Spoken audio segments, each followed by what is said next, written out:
আলহামদুলিল্লাহ, আল্লাহ যা করে ভালোর জন্য করে।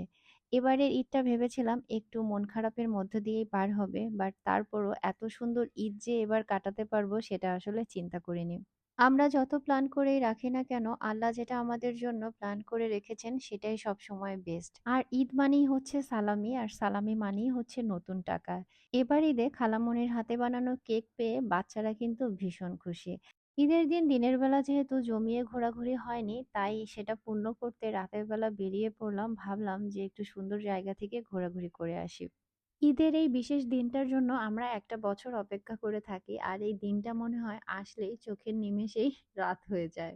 ঈদ আনন্দকে অনেক গুণ বাড়িয়ে দেয় হচ্ছে মেহমানদারি। দেখা যায় একজন আরেকজনের বাসায় যাওয়া আসা কিন্তু অন্য সময় কম হলেও ঈদের এই সময়গুলোতে অনেক বেশি হয়।